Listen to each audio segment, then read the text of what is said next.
Vamos lá, pessoal, continuar com a nossa revisão. Agora nós vamos analisar a questão de número 5. Um reclamado comparece sem advogado ao Fórum Trabalhista de sua cidade para participar da audiência em reclamação trabalhista. Ao entrar na sala de audiências, encontra um grande amigo seu, que é advogado, o qual se prontifica a assisti-lo naquele ato. Iniciada a audiência, o advogado pede o registro de sua atuação em ata, mediante consentimento do reclamado. Essa representação nos termos da CLT e do entendimento do TST é. Aqui nós vamos analisar a questão com base no entendimento do TST e no que temos na CLT a respeito da possibilidade de constituir poderes para advogado mediante simples requerimento em ata de audiência, sem a necessidade de prévia procuração outorgada ao advogado. É o que a doutrina e a jurisprudência chamam de mandato tácito ou apodacta. E isso nós temos previsão legal na CLT, no nosso artigo 791, parágrafo 3º, que traz a seguinte redação: a constituição de procurador com poderes para o foro em geral poderá ser efetivada mediante simples registro em ata de audiência a requerimento verbal do advogado interessado, com anuência da parte representada.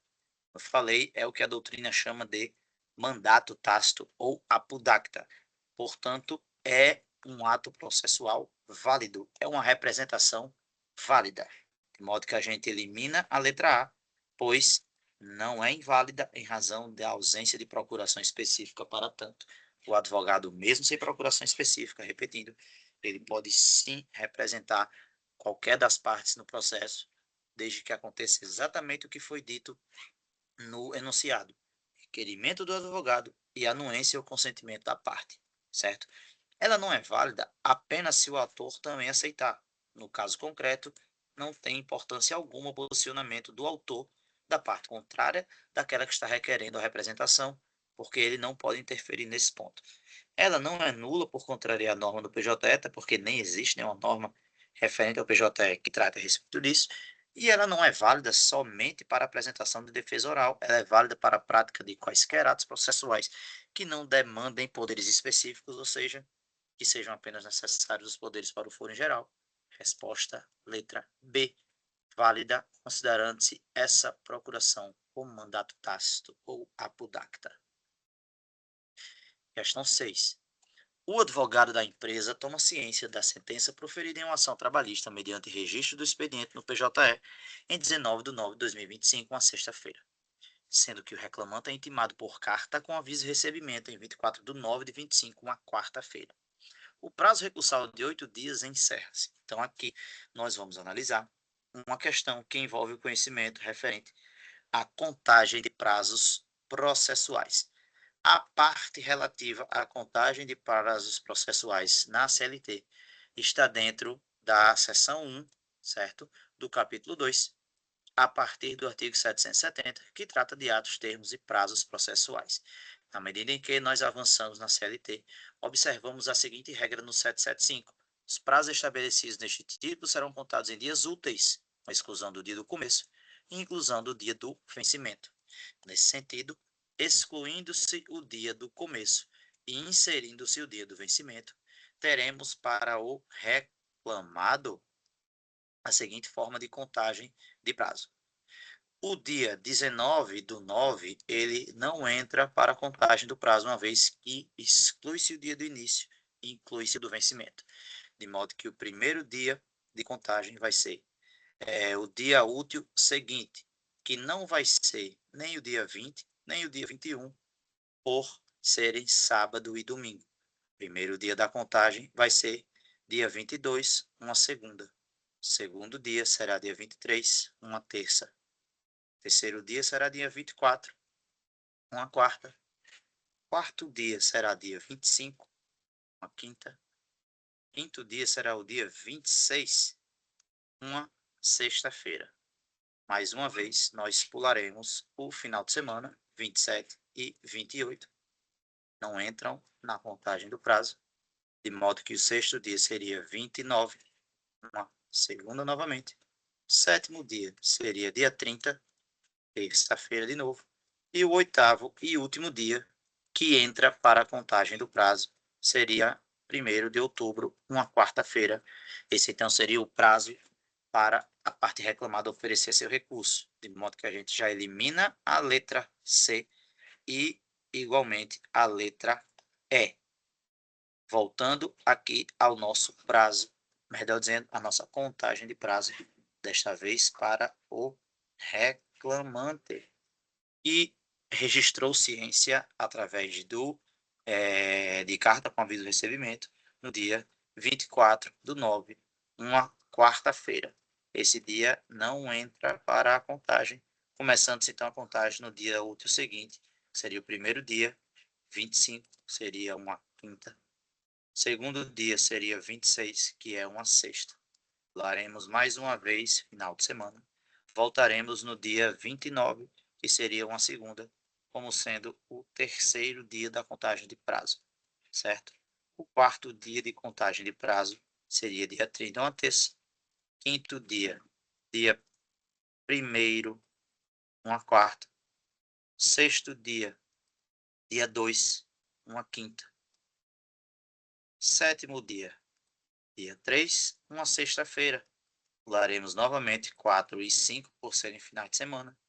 Oitavo dia seria dia 6/10. A nossa resposta, portanto, letra A.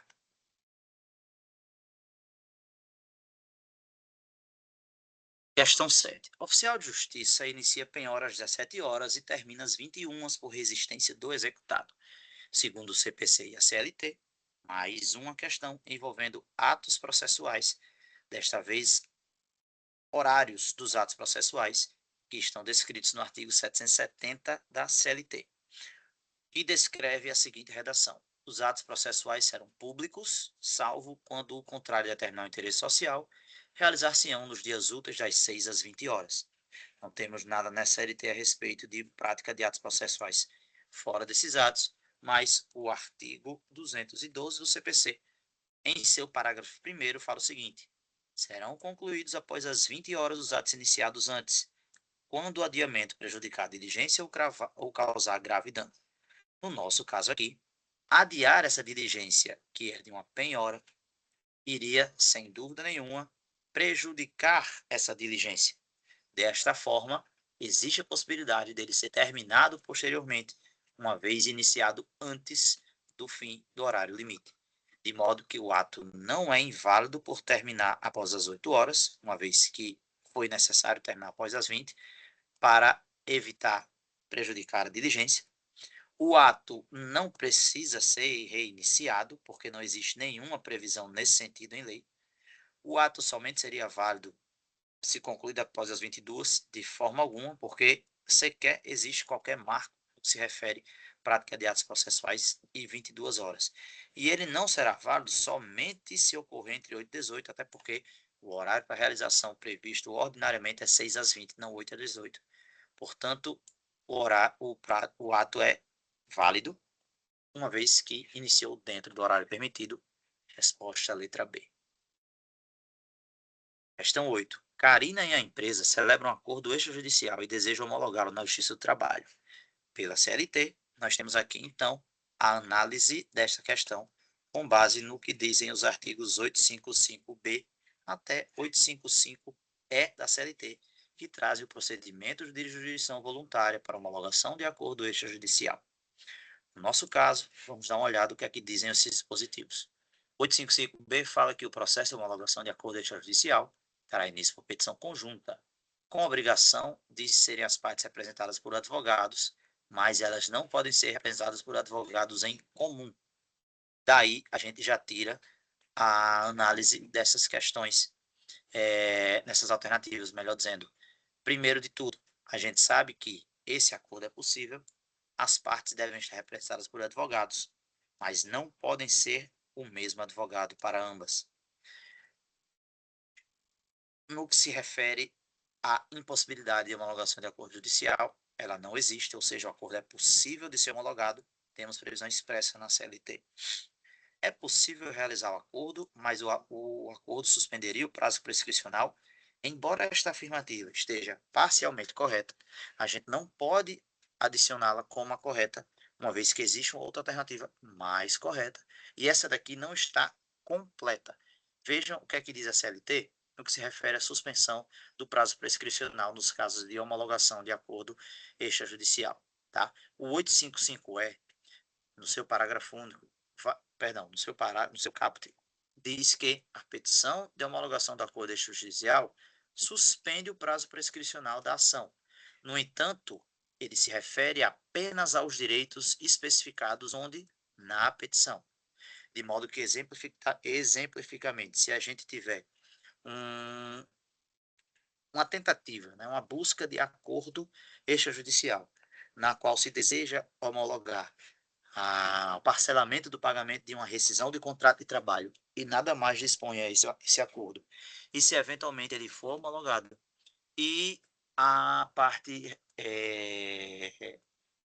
o seu empregado nessa relação de emprego desejar ajuizar uma ação pleiteando pagamento de indenização por danos morais ou algum pedido de outra verba contratual, não estará suspenso o prazo prescricional para essa ação, porque esse tipo de direito não está previsto na petição de homologação do acordo. Então, a gente não tem como assumir como verdadeira essa alternativa, certo? A homologação do acordo não é possível somente após a audiência inaugural, uma vez que nem sequer exige-se audiência para homologação do acordo. De modo que a alternativa correta é a letra A, tem que ser apresentada em petição conjunta, e ambas as partes assistidas por advogados, mas necessariamente advogados distintos. Questão 9. Em ação trabalhista, Carlos pleiteia adicional de periculosidade, que parou de ser pago pela sua empregadora, cujo pagamento ocorreu por longo período contratual, de forma espontânea, pela empresa. Na situação que nós temos aqui, nesse processo, o juiz designou perícia e o advogado do reclamante impugnou a decisão. Qual decisão? De designação de perícia. Nessa situação, conforme o entendimento simulado do TST, a impugnação do referido causílico. Qual a situação nós temos aqui? Era pago o adicional de periculosidade para o empregado de forma espontânea pela empresa e, de repente, ela deixou de pagar. O empregado ajuizou a ação pleiteando a volta desse pagamento do adicional de periculosidade. Nesse processo, o juiz designou a audiência. O advogado reclamante impugnou essa decisão do juiz de designar a audiência. E aí, a gente tem que verificar se no entendimento do TST essa impugnação deve ser aceita ou negada. E o TST firmou o entendimento no que se refere ao pagamento espontâneo de adicional de periculosidade e a sua ligação com a realização ou não de perícia na súmula de número 453, que traz a seguinte redação: pagamento de adicional de periculosidade efetuado por mera liberalidade da empresa, ainda que de forma proporcional ao tempo de exposição ao risco, ou em percentual inferior ao máximo legalmente previsto, dispensa a realização da prova técnica exigida no artigo 195 da CLT, pois torna incontroversa a existência do trabalho em condições perigosas. Este assunto envolve provas no processo de trabalho, que foi dado no conteúdo do notável mestre, e envolve a desnecessidade de comprovação de fato incontroverso. Qual é o fato incontroverso nesse caso? A existência da periculosidade, de modo que a impugnação do advogado do autor deverá ser acatada, certo? E aí ela não vai ser negada, porque nesse caso, no entendimento do TST, lembrando, no entendimento do TST, não é realizada a prova técnica em qualquer caso. Quando paga espontaneamente, é desnecessária. Ela não vai ser negada, pois cabe ao juiz decidir quais provas devem ser produzidas independentemente de qualquer circunstância. Não, o juiz tem que observar algumas circunstâncias, dentre as quais esta que a gente acabou de ler, sobre sobre o pagamento espontâneo do adicional. E ela não vai ser negada, pois a vontade do juiz prevalece sobre as partes de forma alguma. Isso tem que ser levado em consideração. O entendimento do TST tem que ser levado em consideração. Mas em relação a ela ser acatada, temos a A e a D. A D não está correta porque não é justificativa para ser acatada a impugnação do advogado do autor, porque a realização da perícia seria abuso de autoridade. Não, não há entendimento do TST nesse ponto, mas sim de que torna fato incontroverso e que não se exige a realização da perícia. Resposta letra A. Questão 10. Emívia deseja ajuizar a ação trabalhista, mas só reúne documentos dias depois. A petição inicial não trouxe documentos essenciais. Nesse caso, o juiz deve. Aqui estamos diante do assunto referente ao indeferimento da petição inicial e a sua possibilidade de aplicação no processo de trabalho. Para entendermos como isso funciona, nós teremos que verificar o que diz o TST na súmula 263, cuja redação fala o seguinte: salvo nas hipóteses do artigo 330 do CPC, o indeferimento da petição inicial por encontrar-se desacompanhada de documento indispensável para a postura da ação ou não preencher outro requisito legal, somente é cabível ser, após intimada para suprir a irregularidade em 15 dias, mediante indicação precisa do que deva ser corrigido ou complementado, a parte não o fizer. Transpondo esse entendimento para o nosso caso concreto, aqui nós temos o autor que não juntou documentos essenciais à inicial. Nesse caso, o juiz não deve indeferir imediatamente a inicial e nem sequer arquivar sem intimação, uma vez que ele precisa intimar a parte autora para consertar o defeito, indicando precisamente o que falta. De modo que também não é o caso de distribuir uma nova ação, nem o caso de reduzir pedidos obrigatoriamente, até porque isso nem há previsão. Resposta, portanto, letra B.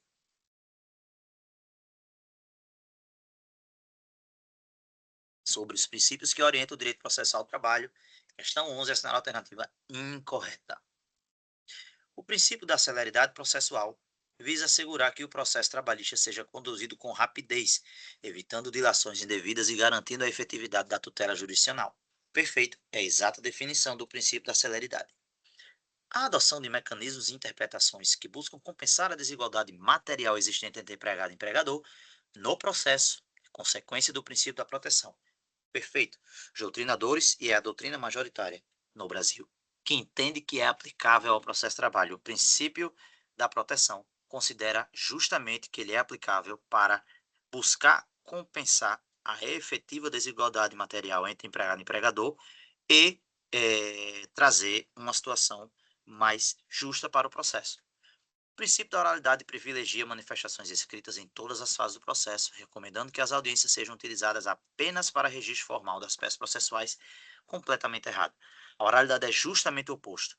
Ele ensina que vários atos processuais podem ser praticados de forma oral, inclusive alguns devem ser praticados de forma oral. A gente tem como exemplo de atos processuais orais a própria reclamação trabalhista, oferecimento de contestação, razões finais em audiência, oferecimento de manifestação à contestação e, especificamente, quanto aos atos obrigatoriamente praticados de forma oral, temos depoimento das partes e das testemunhas. Então, não é verdadeira essa afirmação da letra C. Para fins de concluir a revisão, D. Pelo princípio da inércia da jurisdição, o juiz só pode iniciar a atuação jurisdicional quando provocado pela parte, não podendo agir de ofício para instaurar um processo. Perfeito, é o mesmo processo da inércia da jurisdição que a gente tem no processo civil. A simplicidade se refere à menor formalidade dos atos processuais, permitindo que o procedimento trabalhista seja menos rigoroso do que o processo civil comum, por exemplo. Perfeito, nós temos no processo de trabalho em vigor o princípio da simplicidade, que determina que alguns atos processuais podem ser praticados de maneira mais simples se comparado com o processo civil. Por exemplo, existe em lei, artigo 899 da CLT, só para vocês terem ideia, ele diz que os recursos serão oferecidos por simples petição. Aqui é uma clara expressão do princípio da simplicidade. Questão 12. O jus postulante permite que... O que é o jus postulante? Possibilidade de as partes, empregado e empregador, postularem diretamente em juízo sem a necessidade de advogado, certo? No entanto, esse jus postulante vai ter algumas limitações e estará regulamentado não só pela CLT no seu artigo 491, mas também na súmula 425 do TST, que traz a seguinte redação: o justo postulante das partes, estabelecido no 791 da CLT, limita-se às varas de trabalho e aos TRTs, não alcançando a ação rescisória, ação cautelar e mandado de segurança, além de recursos de competência do TST. De modo que, analisando a questão, permite empregado e empregador atuarem sem advogado em qualquer tribunal? Não, mas sim se limitam às varas e aos TRTs, de modo que não é possível a sua atuação sem advogado ilimitada. Também não é possível oferecimento de recursos de maneira pessoal ao TST e ela não ocorre apenas para audiências iniciais, é para todo o processo, podendo se limitar, entretanto, aliás, poder não, limitando-se, entretanto, às varas de trabalhos e aos TRTs. Resposta à letra B. 13. De acordo com a CLT, o ônus da prova incumbe. Mais uma questão relativa a provas no processo do trabalho. Dessa vez, a distribuição do ônus da prova. Vocês viram na aula do notável mestre. E vamos rever aqui o que diz o artigo 818 da CLT, no que se refere à distribuição do ônus da prova. Ele tem a mesma regrinha, tá, pessoal, do artigo 373 do CPC. E o que é que diz o 818? O ônus da prova incumbe ao reclamante quanto ao fato constitutivo do seu direito, e ao reclamado, quanto à existência de fato impeditivo, modificativo ou extintivo do direito do reclamante. Trazendo isso para a nossa questão, o ônus da prova incumbe sempre ao reclamado? Não, isso não é verdadeiro. A parte que alegar fato contrário à lei também não é verdade. Ao juiz que deve investigar de ofício, não temos essa previsão legal. E a testemunha que tiver conhecimento, também não. Ele vai incumbir em determinados casos, como a gente acabou de ver, ao reclamante quanto ao fato constitutivo do seu direito.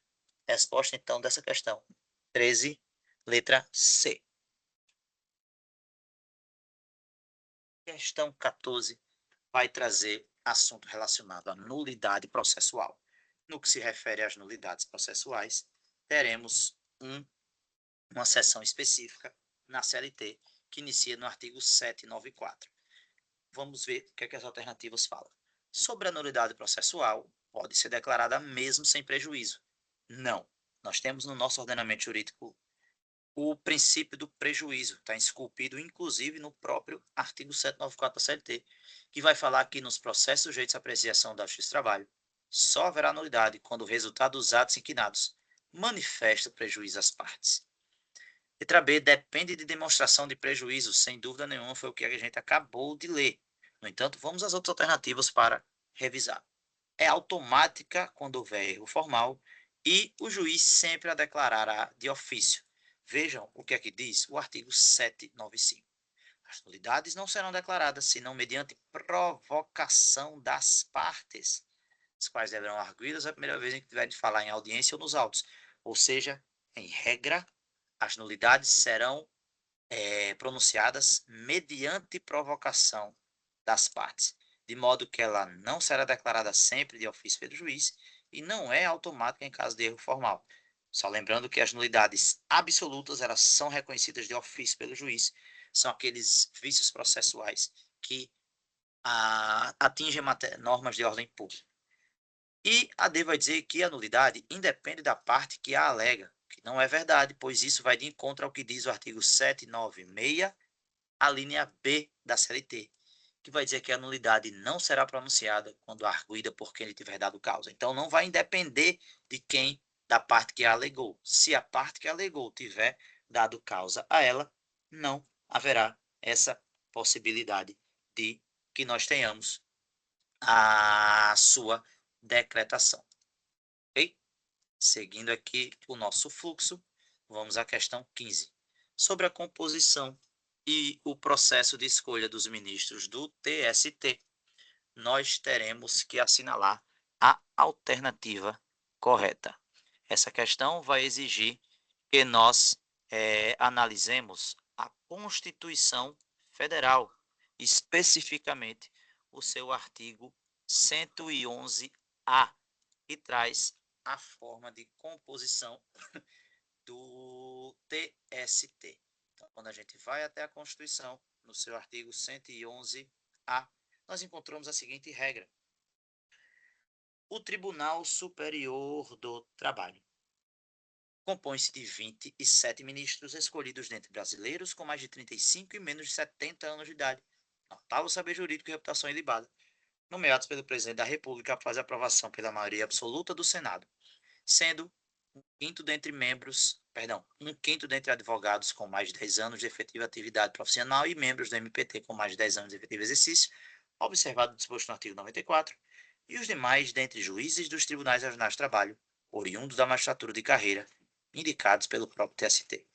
Olhando para a nossa questão, teremos então a análise de que os ministros do TST devem ter idade mínima de 30 anos? Não, 35 não é o que a gente tem na Constituição Federal quanto aos ministros do TST.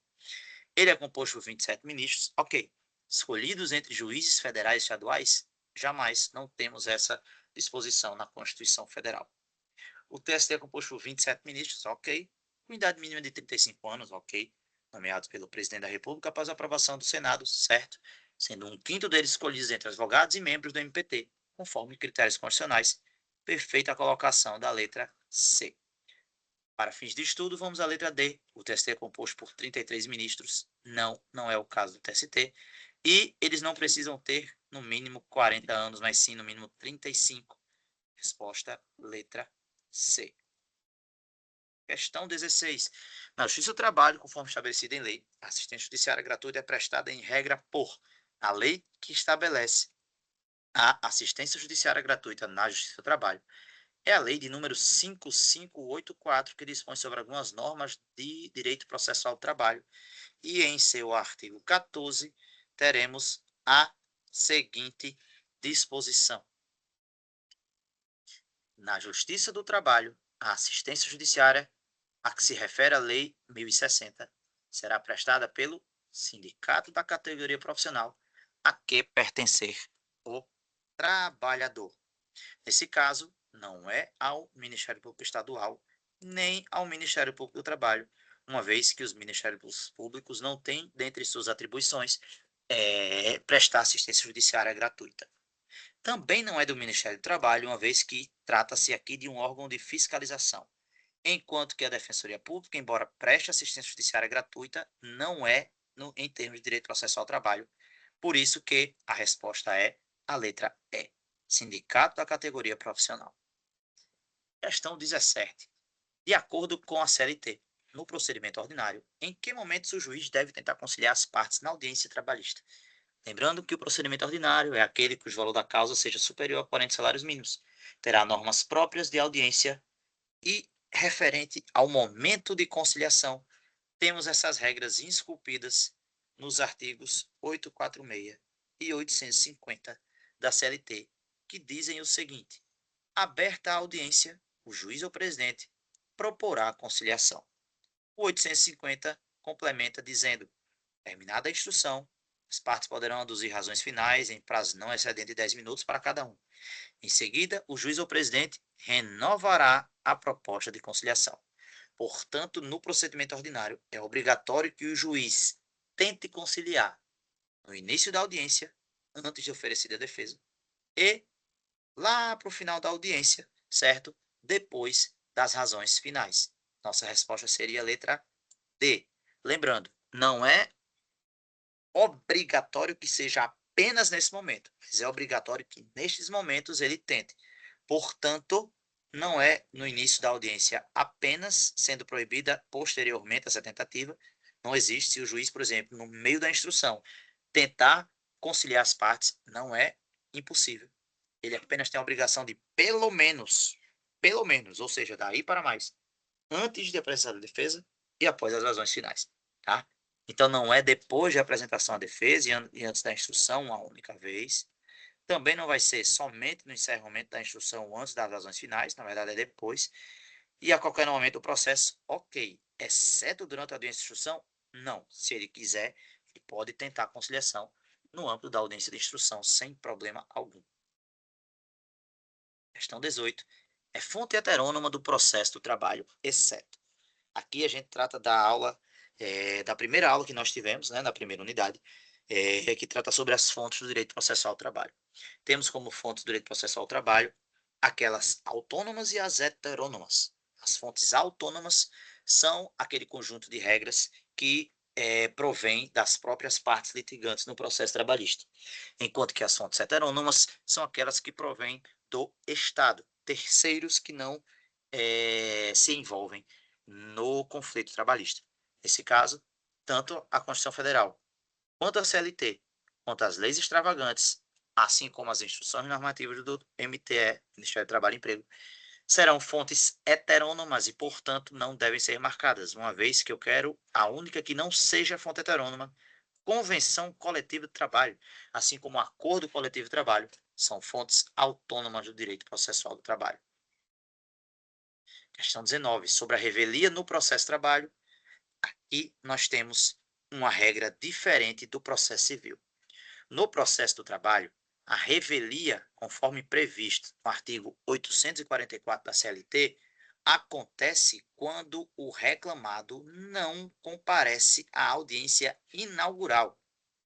Vejam bem, diferente do processo civil, no qual a revelia acontece quando a parte ré deixa de apresentar contestação.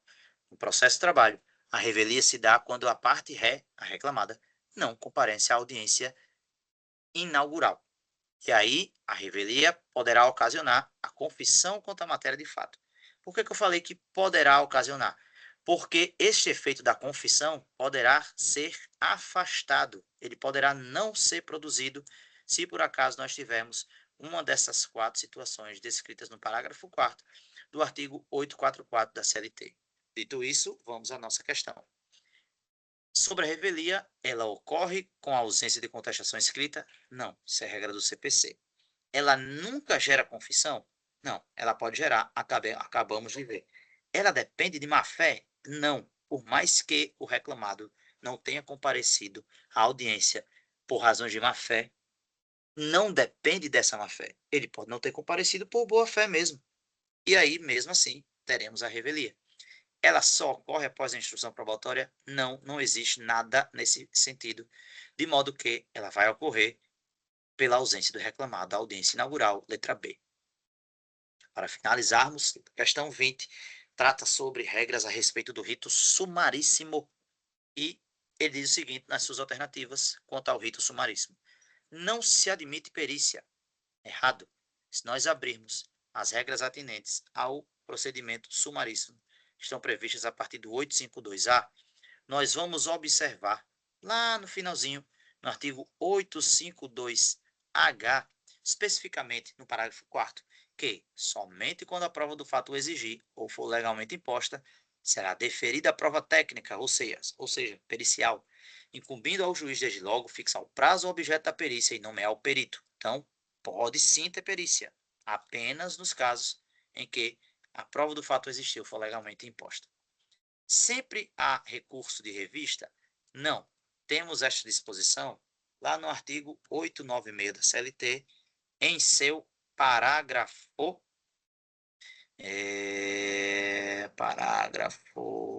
Vamos ver aqui. Passei demais do 96, um pouquinho mais para cima. Vamos lá, artigo 896. Deixa eu procurar melhor, artigo 896, 896. Aqui, artigo 896, em seu parágrafo 9º. Nas causas sujeitas ao sumaríssimo, somente será admitido recurso de revista por contrariedade à súmula de jurisprudência uniforme do TST ou súmula vinculante do STF ou violação direta da Constituição. Então, não é sempre que caberá recurso de revista no sumaríssimo. Os pedidos devem ser certos e com indicação do valor. Sim, nós temos isto no artigo 852b, inciso 1. O pedido deve ser certo ou determinado e indicará o valor correspondente. Questão alternativa correta. A citação em regra por edital, justamente o oposto. Não se admite em regra a citação por edital, é o que diz inciso 2 do 852b. E a audiência será sempre fracionada em 2 etapas? Não. Aqui também vale aquela máxima de que a audiência será preferencialmente única, certo? E caberá ao juiz, se for o caso, fracioná-la. Ok? É que a gente vai ter, então, nesse sentido, em relação à questão 20, resposta letra C. Ok?